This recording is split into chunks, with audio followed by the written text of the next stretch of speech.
Boa noite a todos. Sejam bem-vindos a esta casa, encarnados e desencarnados. Muito obrigado pelo convite de estar aqui. Vamos fechando os nossos olhos, entrando em sintonia com a equipe espiritual desta casa, que preparou esse ambiente, nos dando apoio, nos dando assistência a todos que aqui estão. Nós, os encarnados em desdobramento e os desencarnados.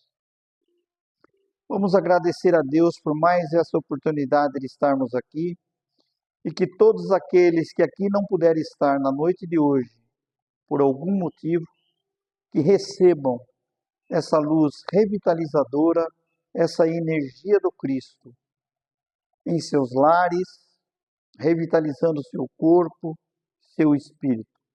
Graças a Deus, graças a Jesus. Hoje nós vamos bater um papinho sobre o capítulo 18 do Evangelho segundo o Espiritismo, que tem o título Muitos Chamados e Poucos Escolhidos. Jesus, em suas parábolas, sempre usava o cotidiano da vida judaica. Então ele usou o semeador, ele usou as festas de núpcias, como é o caso desse capítulo aqui, né? Ele usou também a mensagem do filho pródigo, daquele que quis pegar toda a herança, saiu, depois voltou para a casa do pai. Então, por que ele fazia isso? Porque naquela época, nós estávamos lá, com certeza, a gente já era um pouquinho mais curto do que nós somos hoje. Hoje nós somos um pouquinho mais longos, graças a Deus, né? Então, que era para fixar a mensagem. E à medida que vamos evoluindo, nós vamos entendendo essa parábola, nós vamos entendendo esse Evangelho do Cristo. Então, a cada vez que passa, Emmanuel uma vez confessou para Chico que ele teve numa instrução do Evangelho do Cristo, e Emmanuel falou assim: olha, eu me senti um crocodilo, quer dizer, um pré-histórico, né? Imagine, Emmanuel indo para uma preleção do Evangelho de Jesus e ver o que ele conseguiu aprender lá, né? Na altura espiritual que Emmanuel está. Tá ok? Então vamos começar com essa parábola aqui, ó. Parábola do festim de núpcias. Jesus, falando ainda por parábolas, lhes disse: o reino dos céus é semelhante a um rei que, querendo realizar as núpcias de seu filho, enviou seus servidores para chamar às núpcias aqueles que a ela foram convidados. Mas eles se recusaram a vir. Ele enviou ainda outros servidores com ordem de dizer de sua parte aos convidados: eu preparei meu jantar, fiz matar meus bois e tudo o que havia feito cevar. Tudo está preparado, vinde às núpcias. Mas eles não se preocuparam e se foram à sua casa de campo, e outro ao seu negócio. E outros se apoderaram de seus servidores, os mensageiros do rei, e os mataram, após lhes ter feito vários ultrajes. O rei, tendo sabido disso, se encheu de cólera, e tendo enviado seus exércitos, exterminou esses homicidas e queimou a sua cidade.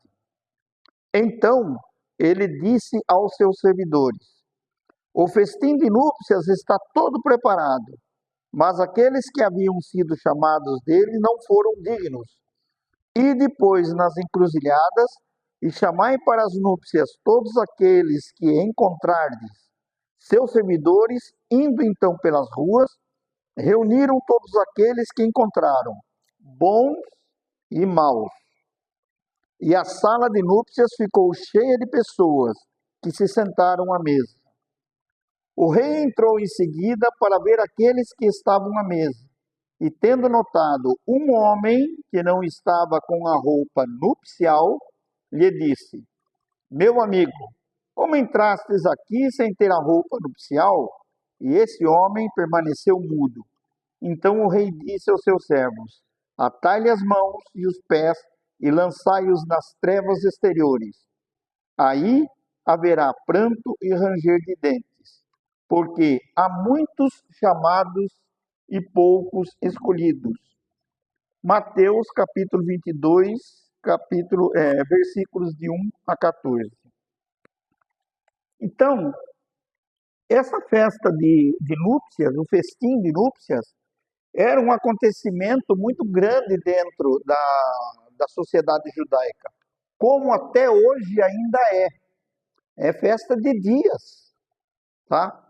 E aquele que é convidado para participar de uma festa de núpcias dentro de uma família judaica, dentro de uma comunidade judaica, é uma honra comunicar, porque todo mundo quer ser chamado, mas pouco é escolhido para participar da festa de núpcias, tá certo?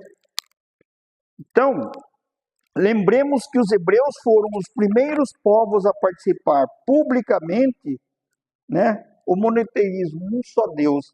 Então foram os primeiros convidados. Quem foi os primeiros convidados a participar dessa festa de núpcias? Essa festa de núpcias é o casamento, vamos falar assim, de Deus com o homem, ou da terra, do céu com a terra, Então é uma festa, é uma grande festa a partir do momento que a gente deixa essa terra de matéria e vai para o céu, se eleva, vai para o céu, se eleva espiritualmente, moralmente. Os hebreus foram os primeiros a ser convidados, porque foram os primeiros que professaram um só Deus, que obedecia a um só Deus, o monoteísmo. Quem eram os servos desse rei que foi chamar o pessoal para a festa? Os profetas. Quantos profetas nós tivemos? Elias, vários profetas. E o que aconteceu com esses profetas? Ninguém ou poucos deram ouvidos aos que os profetas estavam convidando, ao que eles estavam chamando, Então, como fala na parábola, um foi a seu negócio, outro foi a sua casa de campo, e outros mataram seus servos. E como aconteceu que vários profetas foram assassinados, Inclusive, o grande e o maior de todos, mensageiros de Deus que veio chamar. Quem foi?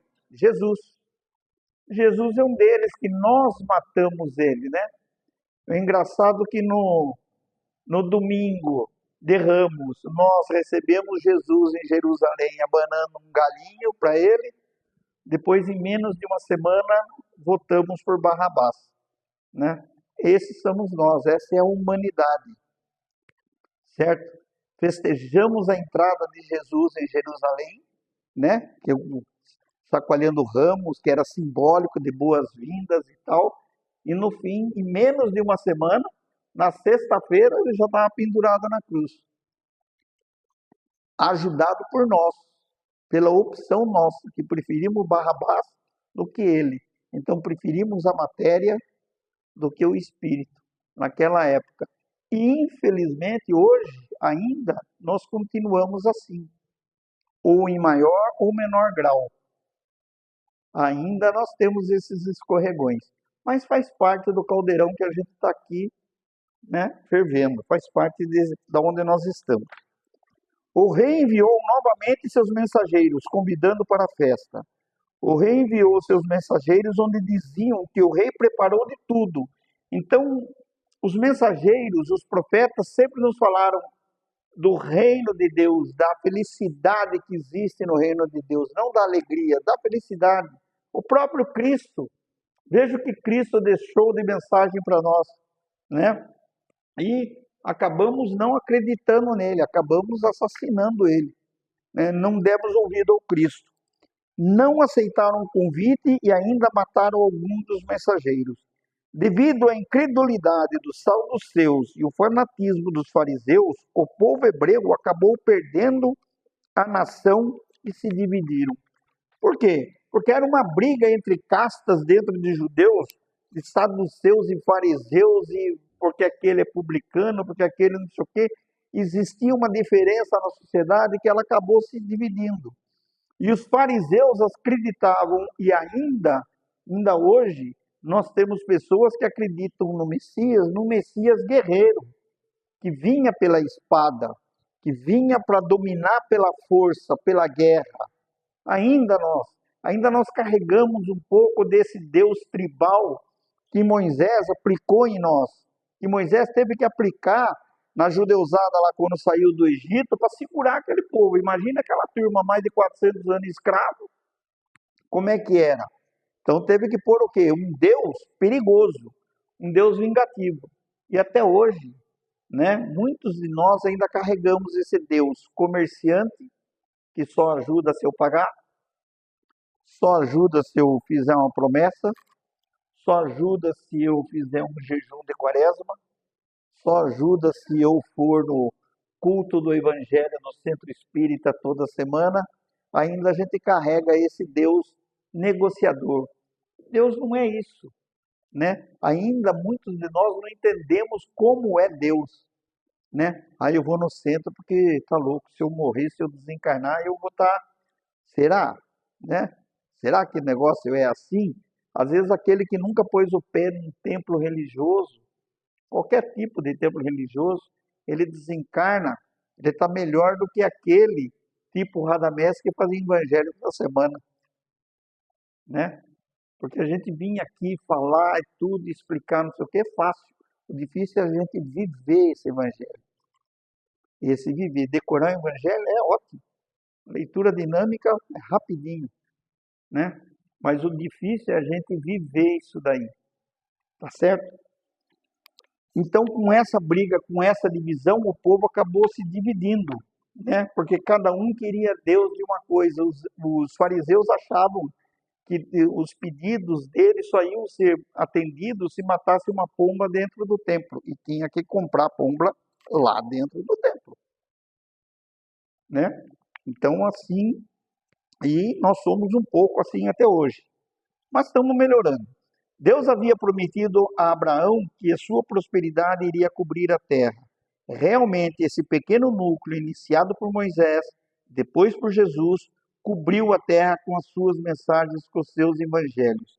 Então, eu sempre menciono, só pensou Paulo com o WhatsApp na mão? O que esse homem não ia fazer? Ele escrevendo carta para um, carta para outro, não sei o quê. Veja o que Paulo falou. O Ocidente conhece o Cristo hoje por causa de Paulo. Olha o que esse cara fez com papel e carta e pregando. Imagine se ele tivesse um celular com WhatsApp, né? Canalzinho no TikTok. Paulo dançando a dança de Jesus, e não só pensou? Ia passar a mensagem para o mundo, né? Tem várias formas de passar mensagem hoje.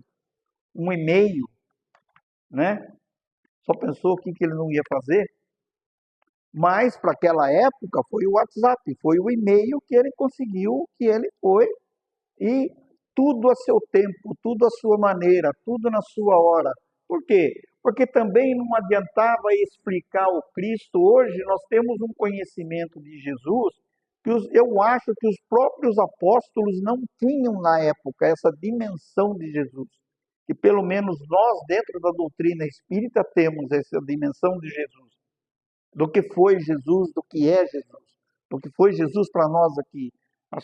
Os próprios apóstolos não tinham. Por quê?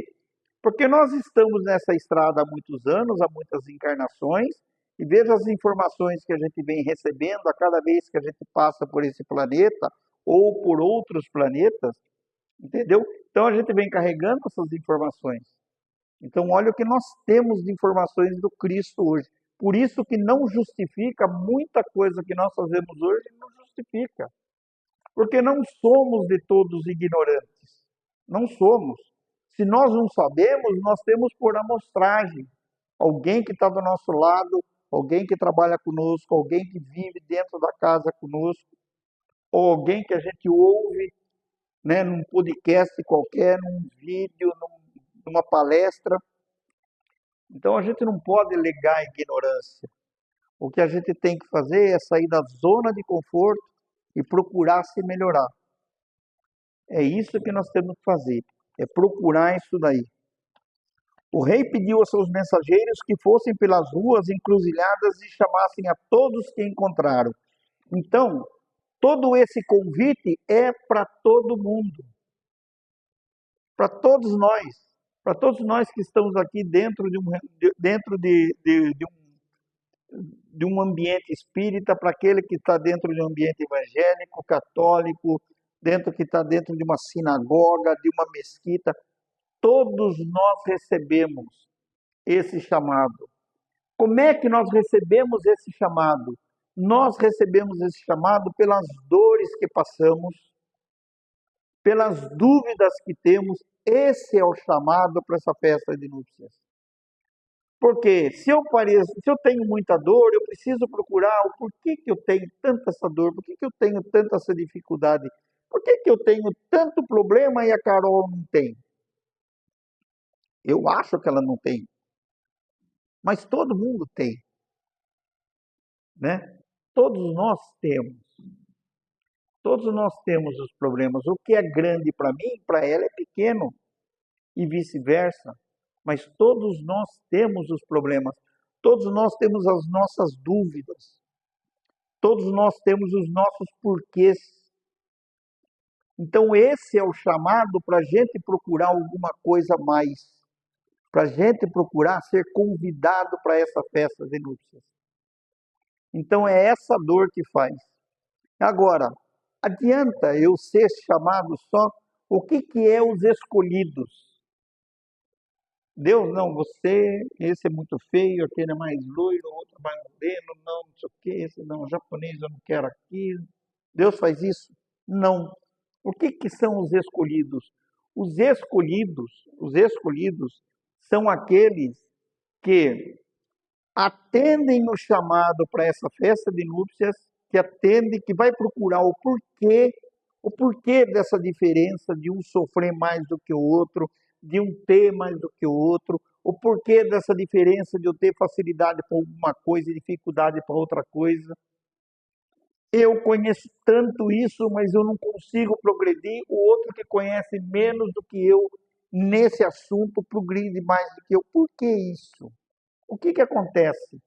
Então, a partir do momento que a gente vai procurando as respostas, e graças ao bom Deus, dentro da doutrina espírita, da doutrina dos espíritos, nós temos essa resposta, nós vamos nos achando.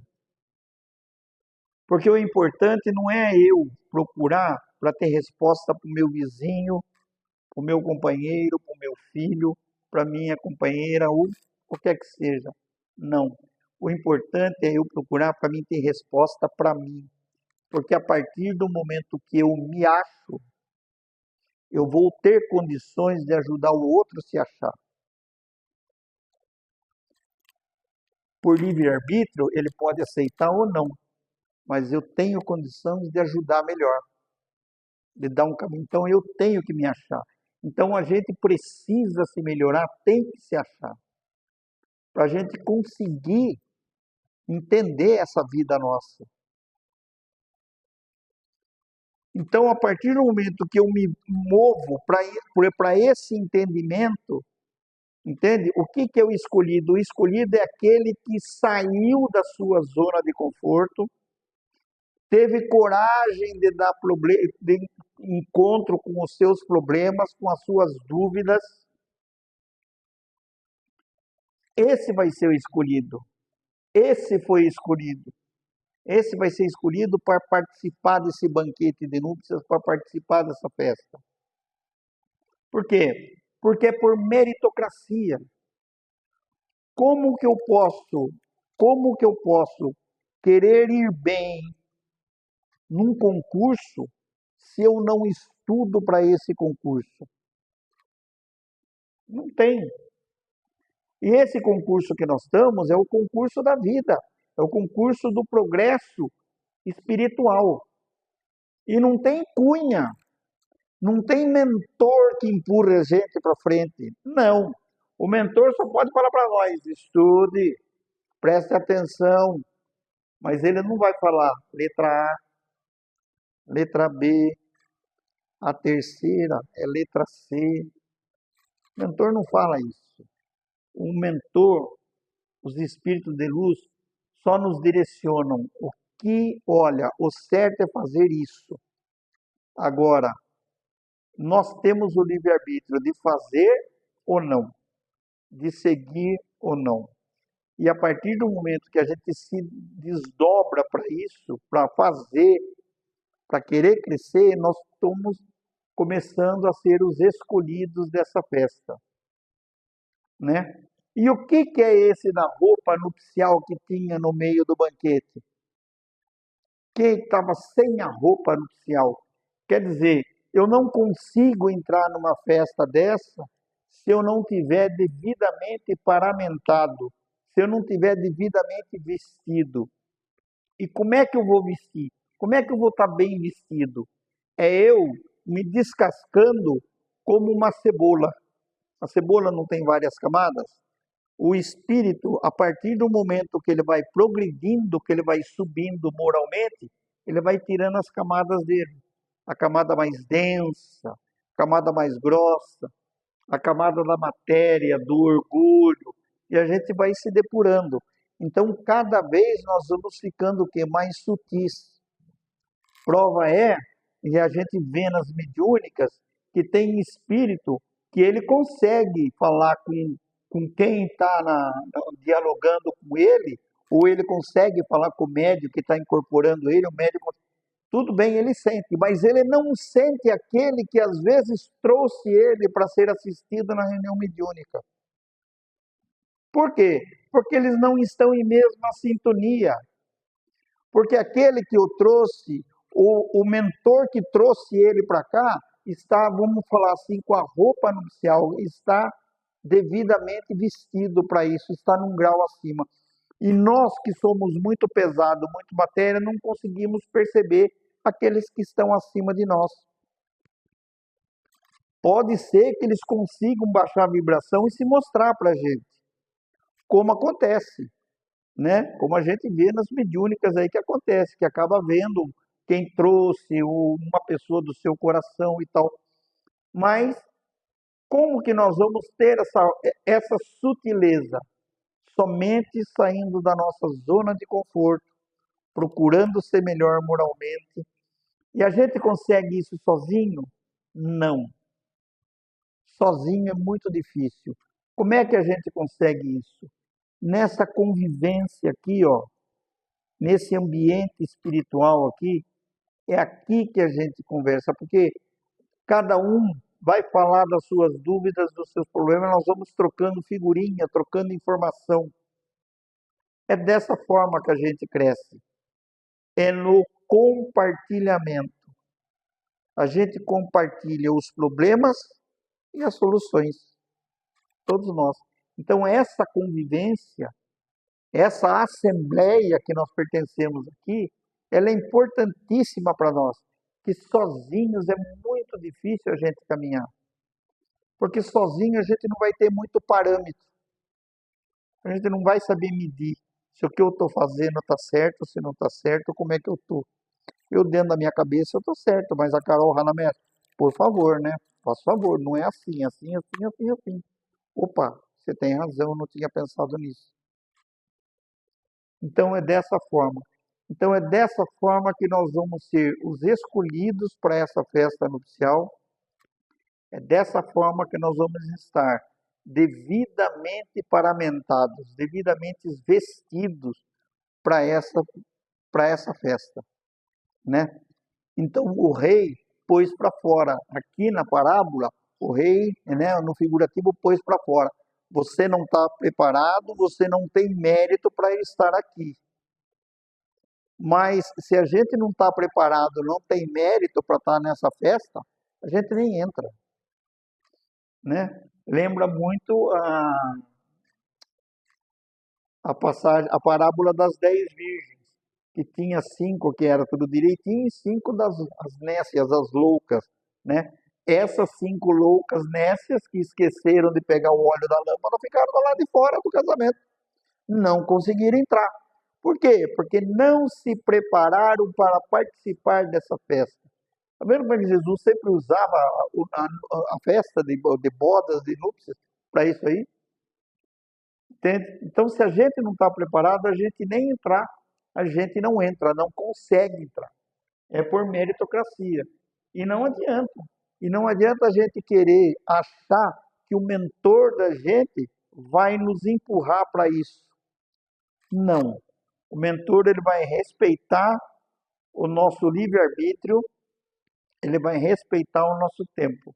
Bom, ele sabe como é que tem, ele tem o livro dos Espíritos, ele tem o Evangelho, ele tem as palestras, ele tem tudo. Agora, ele está falando aí que volta na próxima. Então vai voltar na próxima.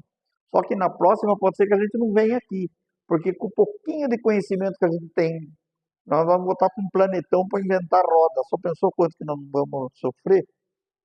Fazer fogo com um pauzinho. Bons tempos aquele da Terra lá, que apertava o botão do fogão, acendia o fogo, né? Pode ser que a gente volte para lá, para pior, não como castigo, mas como ensinamento.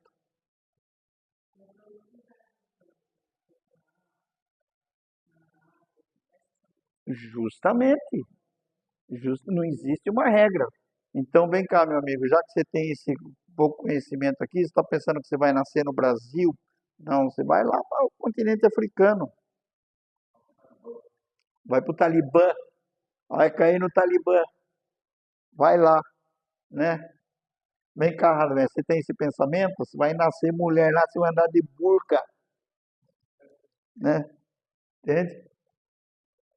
Cada um está onde precisa estar, né? Nós não estamos em lugar errado, nem país, nem família, e não estamos passando por nada errado. Às vezes nós passamos por coisa errada por teimosia da gente. E a gente é muito teimoso, né? Muito teimoso nas coisas. Mas estamos aonde precisamos estar. Graças a Deus, estamos no Brasil. Graças a Deus, tivemos essa trombada com a doutrina dos espíritos. E vamos aí. Vamos ser espírito de luz? Vamos, um dia vamos. Talvez daqui umas 500, 600 ou 1000 encarnações, mas não interessa, mas nós vamos ser. O importante é estar na estrada. Não pode estar sentado, tem que estar na estrada, tem que estar andando. Entende? Cansa, senta, chora, reclama da poeira, do frio, do vento, mas levanta e vai embora. Né? Esse é o grande lance do negócio. É um movimento. Tá bom? Espero não ter sido muito enrolado. Tá certo? Mas vamos nos preparar para essa festa de núpcias, né? E nós estamos aqui hoje candidatos a ser os escolhidos, para daqui amanhã a gente ter uma festa, né? Uma roupa, um paramento de festa muito bonito, tá certo? Tantos nós, os encarnados que aqui estão e os desencarnados que aqui estão. Os desencarnados que aqui estão. Certo? Graças a Deus, muito obrigado. Tenhamos uma excelente semana, com muita paz, com muita luz, saúde, que não nos falte trabalho, agradecendo a Deus e a Jesus, que leve essa luz revitalizadora do Cristo a todos aqueles que estão em casa acamados, a todos aqueles que se encontram em desespero, a todos aqueles que se acham que estão sozinhos, que estão abandonados. Mas se prestarem atenção, fizer um silêncio em sua mente, vai perceber que ao seu lado, dando-lhe apoio, existe um anjo da guarda, um mentor espiritual, um guia espiritual, como quer que chame. Mas Deus sempre está conosco através desses amigos espirituais. Que a espiritualidade da casa receba muita luz, muita paz e que nos dê força para continuar nesse trilho da doutrina dos Espíritos. Muito obrigado, meu Deus. Muito obrigado, Jesus. Boa noite.